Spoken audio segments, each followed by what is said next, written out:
be the reason that you lose.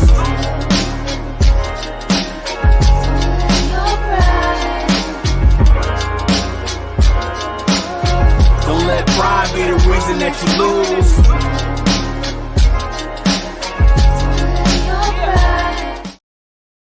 What's up, y'all? This is the Plain Black Rapper Podcast, and I'm your host, Nytelife.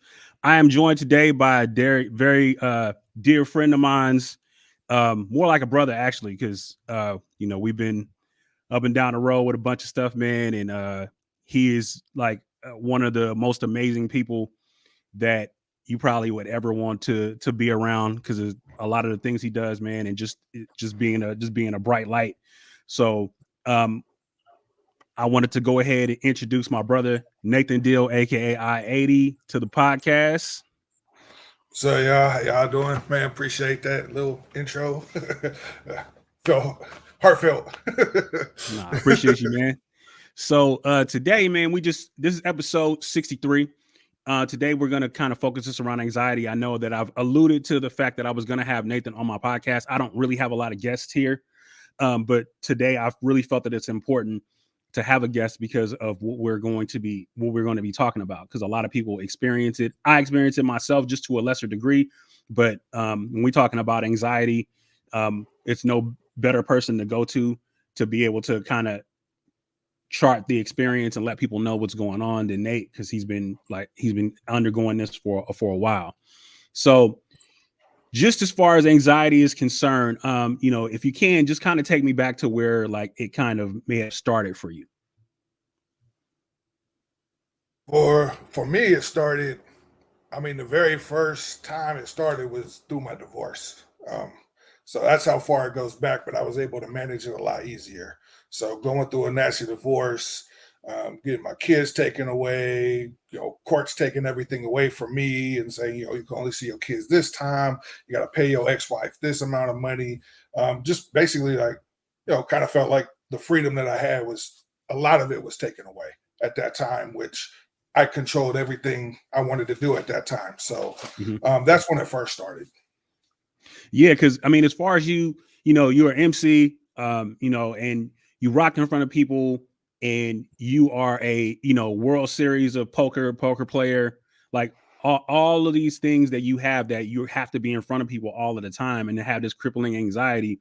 I'm just interested as far as how was that transition for you to go from just being so outgoing and being involved in all of these activities to being like pretty much shut down? Well, man, it just plain sucks. For me, when it first happened, of course, I felt the anxiety. I was able to deal with it here and there. For the last 8 years, it's really gotten even worse. So trying to transition from being in front of people, being on camera once in a while, to the way that I feel now, I mean, I just avoid it now. So, I mean, the transition is, for me, anxiety hits so hard that I just don't even want to deal with it because of the way that I feel. So it's completely night and day from where I used to be to where I am now. So can you take me just take me down the road of a typical day that, when you're really struggling with your anxiety, if you care to be able to speak on that? So typical day. So if the days that I'm dealing with my anxiety, I don't leave my room. Like I eat in my room. Yeah, I just don't leave. My room is my safe space. So when I'm staying in these four walls in my bedroom, I don't leave. I feel safe. I feel like I can control something. It's when I leave the room is when the anxiety hits me and I feel like I'm gonna die. And so, yeah, so that's the way I deal with it. Kind of, I just don't leave the room, which of course is crippling, and you can't live your own life by doing that. Right. And then as far as like, how is those struggles kind of like peeled off towards your family? I mean, you're dealing with your kids, you're dealing with your wife, dealing with your friends, how has that like impacted that? Tremendously. I don't really have a relationship with my wife and my kids because of that. can't go out and do things with my kids. It's very hard for me to go out and enjoy time with my wife. Um, and with them not understanding it as much, and it's been going on for so long, there's definitely a separation when trying to talk about it with somebody, even though there's love in your family and everybody cares for you. When they have to deal with it for 14 years, it weighs down on them. So they don't even want to talk about it or hear it anymore, also. Um, so the separation starts coming. Oh, this is happening again. Leave them alone. So then for me, it's like, all right, now I'm by myself again because I don't even have Mhm. my here, which even affects me even more. Yeah, and as far as that's concerned, like, so when you're in the process, in some days, you build up the courage to be like, all right, I'm just gonna try to power through this. And I've witnessed you power through it sometimes when I've been out to visit. But sometimes it's tough for you to even get to that point. Like if you're on your way out, and tell us about some of those experiences as far as like being like on the way out, and what are some of the pitfalls that you undergo as far as your crippling anxiety. So heading out, starting feeling the chest pain, the sweats. For me, being a big guy, that automatically puts me in the mindset with my anxiety. I'm having a heart attack, and it's like, all right, I'm not going anywhere.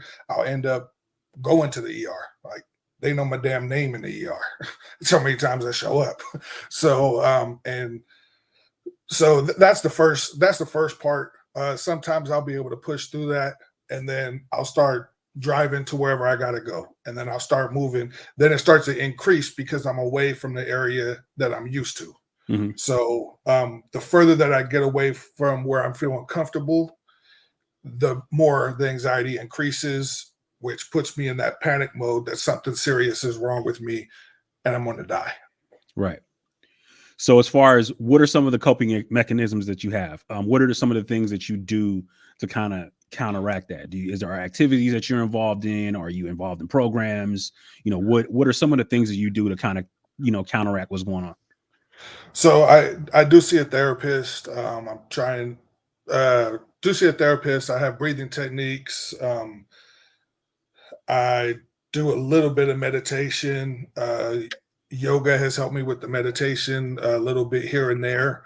Um, those are like the main factors. For me, what I've noticed with anxiety, even if it's a crippling anxiety, if your want is more than the anxiety, you'll be able to push through. Kind of Mhm. like our trip to WrestleMania. Yeah. Like me driving there at first, I don't even. I think I told you about this. At first, I wasn't going. Right. Everybody left. Yeah, but then they left BJ behind, and I was like, Shout out to BJ. or, yeah, I was like, I was like, all right, well, my parents left, my mom, my mom left, my kids left, my wife left. They're going to Universal Studios. BJ's walking up. I'm like, all right, BJ's here. I'm like, I can't do this to BJ. And then I was like, BJ's here. I'm like, I know you already invested, you're doing it. So it was like at that moment I was able to push through because it was like I don't want to let BJ down. I don't want to let you down. And it's something that I wanted to do because since I know no one out here and I have no friends around me, that was something to get me back feeling normal. So I was able to push through it and do that. Yeah, man. And like I said, just to be able to witness that, and those are the small victories that you have when you're undergoing what it is that you have to go through. And I tell people all the time, it's like you don't understand the struggles of people. Always have this whole mentality of, oh, build a bridge and get over it, or you know what, you can do this. I mean, you're just putting on, get out of your own head about it. But Yep. it's a tremendous strain, and I've seen you have situations where you're getting ready. Like I just recently came out to Las Vegas, and we were supposed to hook up, and you couldn't make it, and it was like I understood it hurt because of the simple fact that I wanted to see you, but at the same time, it's like I understand what it is you go through. You tell me about these struggles, and I just couldn't imagine having to go through that. And it's like, to even the fraction of anxiety that I would have to a lesser degree is like going through that to me is probably like, almost like DEFCON 10 for me. And to see that you have to go through what you go through is just, is crazy. Um, and then as far as that's concerned, um, you do a lot of motivational things that I really like. You are, you're starting to build a constant presence online. You're doing TikToks, you're doing, IG Reels, you're doing Facebook, a lot of just positive, a lot of positive content. So what is some of the, I guess, inspirations behind you being able to do these like vignettes and positive content? So for as far as all the positive content, I'm the motivation behind that is I'm trying to get out of my own head. Since I'm always surrounded by negativity all the time, from myself, from my weight, from the anxiety, I try to put that together for a break to be like, all right, look, I can be normal. I can live life and I can enjoy it in certain areas. And I'm not always sitting in the darkness. So that's where everything switched. And I wanted to try to put some stuff out here and there. Um, it was basically just for myself. And if people follow along, that's great. I appreciate it. But yeah, it definitely pulls me out of the darkness when I can go back and be like, hey, look, I went to the gym this day. Hey, I did this or I did that, and I wasn't stuck in my room. It helps Mhm. switch my mindset a little bit. Yeah, and as far as that's concerned, it's like the things that you're doing, the things that go hand in hand as far as being able to take care of your health. I mean, you talked about, how you're a bigger guy and you try to make sure that you take care of your health. Some of the things that I've seen that you've been intertwined with is DDP Yoga. Tell me a little bit more about that and that journey that you've had with DDP Yoga. So with DDP Yoga, first got into that when I had my back surgery in 2017. Um, had a lemondectomy. They cut 8 inches into my back, repaired 5 ruptured discs. And that's when I ran into that with DDP, ex, WCW, WWE wrestlers. For those that don't know him, he had his own program from rehabbing himself when he injured his back. So I just followed along, and you could start off in the bed, and that's where I needed to be because I couldn't walk, and I really connected with that. So I kept going on to it. They have so many different levels. For me, I'm between the bed and the standing still, but yeah, I mean, it's a 10, 12 minute workout, and after about 2 weeks, you'll definitely feel more flexible and just stronger. And I mean, there's so many different things you can do. Yeah, something I really enjoy.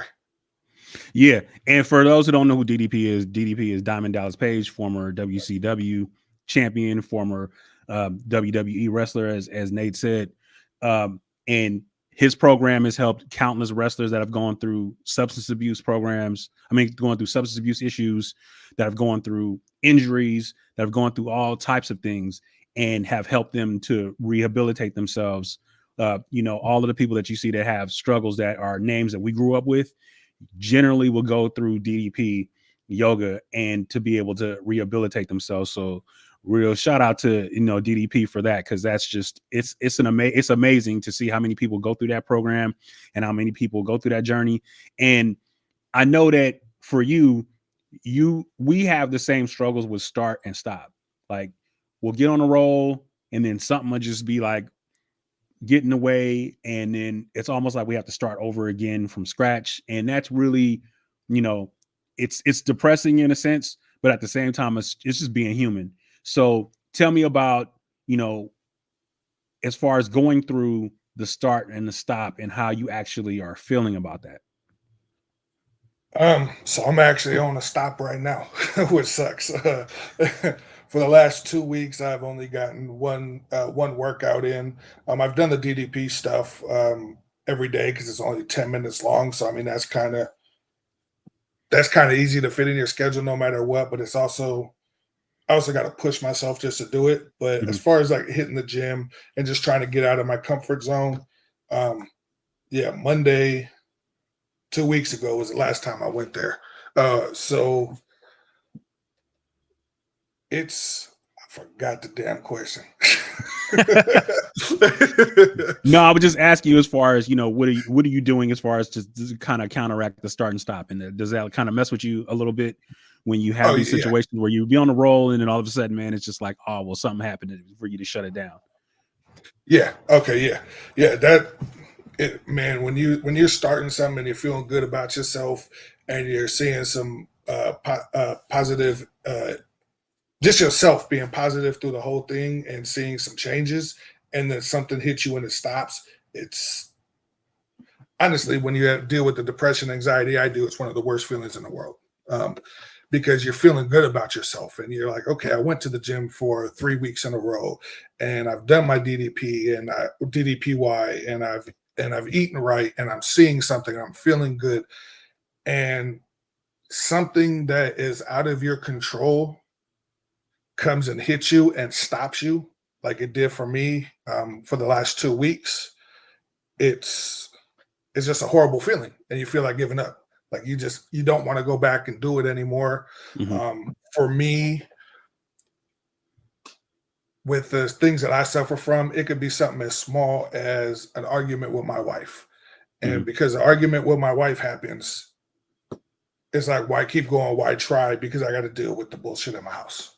Mhm. That's the way that I take it. Even though it's something very small and something that as couples can sit here, talk about, work out, and just move on in like 10 minutes. For me, it affects me in 2 weeks, Right. sometimes 3 weeks, because I feel so down and I just don't want to try anymore. So I'm back to where if I stay in my room hidden from everybody, I'm comfortable and I don't have to deal with anything and I'm in my safe spot. So all the progress stops and you goes back to those just four walls, my safe zone. How much of it do you think is an issue with accountability? Because when I go through things and I have the start and stop stuff, I think it's a matter of accountability for me because I have control. I feel like I have control over what goes on. And I may start, like I'll go to the gym and I'll hit the gym 3 times a week, or maybe I'll decide, okay, no sugar this week. And I go on that streak, or no fast food for this week. And I go on that streak and I do that. And then you do that, and it's almost like, all right, well, I got my merit badge. Well, fuck it, I'm going back to doing what I was doing. And I think it's a matter of you don't have a person that stands there and be like, nah, you can't go that way. We're not gonna allow it. Do you think that that's possible? That there's a lack of accountability, not for self, and also just having someone else there to be like, what the fuck's going on? I believe that that's a small part of it. One of the things through DDPY and going through some of his programs that he has, like every year you have a chance to win $25,000 just by getting in shape and changing your mindset. Mhm. And there's so many people, regular people, that join these programs and they have accountability partners. Like you're checking in with each other every day. You're telling them, oh, I ate this and I did this workout, and they're doing the same to you to keep accountability. But at that same time, it's a small part of it because it's the discipline of the person doing it. Like I could feel today, I could be like, all right, well, it's Sunday, September 1st. I don't want to do anything today. But if I had the discipline, it just instilled in myself, and it's something that I really wanted, I wouldn't give a shit what's happening. I'd be out doing Right. it. So accountability is a small part of it, but it's mainly the discipline. Um, and then another part of the accountability is that I've noticed with probably these last, I'll say 5 years, definitely, where I have people that cheering me on that want me to go, like you and some other people in the DDPY program. It's just not the same when it's all social media compared to Mhm. where I could sit there and say, hey, I'm having a hard time. Could we meet at a park and just have face to face contact? Mhm. So, accountability through social media, through phone calls is completely different than face to face that I've just learned for myself. Because I was like, okay, I can have people cheering me on and it'll be cool. And now it's like, all right, well, for me, I feel like, okay, well, they could just be typing. They could feel that way typing it. But when they type it, it's like, okay, they're out, or a text and they're out. And there's like no follow up unless I'm following up on it. Right. So that's where the accountability detaches. Well, and also to look at it too, is like you look at your kids and you look at your wife and you think that people think that automatically that they're supposed to be the built-in support system. And I think that that goes to a certain extent, but it's not your your wife's not going to be there with you every day to wake you up and say, come on, let's go, because Yeah, you got to account for the struggles that maybe she has to go through and the things exactly. that your kids have to go through. Your kids is like they can't, they love you, but their total focus can't be as far as you being able to build you up. And I think a lot of people have that issue, and then people from outside don't understand that. Well, you got a wife and you got kids, and you know your kids can tell you, "Come on, Dad, you can do it," but that's it. Nobody's gonna come and pull me out and be like, "All right, we going to go run some laps." Like them Yeah, kids ain't doing that, and the wife ain't doing yeah, that either. So, yeah, and it's not, and I don't necessarily think that. To be fair, it's not her responsibility. I think it's, you know, our responsibility is the people that go through these things to be able to step up and find ways to be self accountable, or to find your community, to find your North Star, to find your you know, your little pond, as far as with everybody else that is experiencing that, or people that are close to experiencing that, and to have that contact. Because like you said, the personal contact with people is different. When you go to the gym and you see people working out and they're working out by themselves, it's like, okay, that's cool. But it's always cool to have somebody coming over. Hey man, you're doing a great job. You know, hey, do this and whatever. Oh, you know what? I see you trying to do this here. Let's just try this exercise or whatever. And to help you build community, because you don't really get that, especially when you are alone. Anxiety is it's an isolation yes, tool. And you don't yeah. have anybody, then. So being out and amongst the people and finding people that go through things and to have that, it's like, you know, I think it's important. And just speaking on that, you know, what ways have you tried to attempt to build that? So I haven't. Yeah, straight up, I haven't. And part of the reason is, I, everybody tells me, I sound like it's an excuse or whatever. But for me and the stuff that I'm dealing with and my issues and the way that I feel about it, where I stay at, there are no groups close to me, for support groups, or yeah, for just support groups or anything. I still have to drive 20 minutes away. 20 minutes away is feels like 3 hours from me, Right. and I'm having heart attacks. Like if there's something 5 minutes from me, something like that, where I'm familiar with the area, I wouldn't be going through the panic attacks. And I do understand that if I go into these support groups, people are going through the same things as I'm going through, and I can sit there and they can help me out so much. But when the anxiety is that much and the fear is kicking in, you just run away anyways. So at least for me. So and that's part of that in the severe anxiety where it just I don't have that group. Um, so yeah, I haven't been able to do that yet. Yeah, and me being a bad host, just to follow up again, this is Nathan Dill, aka I-80, on the Plain Black Rapper podcast. We're talking about anxiety.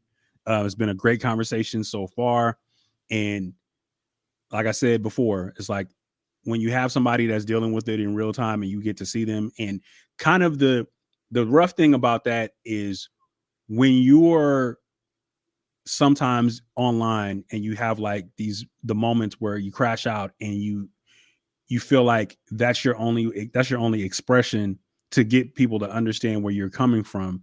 You know, how do you feel after that's being done, when you kind of just like had those moments where you just kind of just blurt out what's on your mind and what's going on? So for me, in my experience, I know I've put some stuff out there, but honestly, after it, I don't feel anything. And that's just my experience, because for me, it's just like it to me. It's like therapy. Even though I shouldn't put it out there, other people shouldn't be in my business like that, or I shouldn't be bad mouthing somebody if that's what I'm doing in that situation. Mhm. I'm still using it as therapy since I don't have an outlet. Even though I see a therapist, I don't have that outlet where it could be, again, face to face contact where I could just vent to somebody and let it out. And again, the social media I'm completely detached from. So I feel like even if I'm talking to somebody on a phone, through a text or whatever, and venting, I still feel that buildup. Where if I'm doing it myself and I'm typing it out and I let it out, it's like, all right, it's out. Like Yeah. I take accountability. I did that, but I feel better now. But that's something I'm trying to work on not doing because I know I fucked up a lot. Yeah. We get there, man, and that does happen, and it's unfortunate, man. We had these crash out moments where we just kind of just say shit, and it's just like we can't take it back. I mean, even if you delete it, it's still out there. But therapy is therapy, and we got to get it any way we can. And sometimes it's not the best way to share, but that happens. So getting into the aspect of what it is that you could give people advice on who's going through the same things as you're going through, what would you tell another person that is having the struggles that you're having with your experiences? The first thing I would say would be deal with the issue early if you're in a position to do it. And why I say that is when this first happened 14 years ago, and actually I take that back 16 years ago because my dog about to hit 17. So 16 years ago, when I first started feeling this, the anxiety, the depression, and it wasn't as bad, I was like, okay, I can deal with it. Or I was like, most people that don't deal with it just get over it. At that point, I was like, I can just get over it. And I never dealt with the issue at hand. So over time, it continued to grow and grow and get worse and worse. And then I declined, and then it hit me even worse to where I am now. So if you're in a position where you notice it's hitting you, get help. Therapy definitely helps. Just you're sitting there talking with somebody that's not judging you, that's there to help you and listen to you. And I believe that's something very powerful in anybody's life when you know somebody is there and they're there to listen to you and not judge you at all, especially in today's world where everywhere you go on social media, you're seeing people judge people for anything or something they did 20 years ago. Right. Just sitting there and having somebody listen and be like, okay, they might not understand it, but they're just there to be there for you is a huge help. Yeah, without a doubt.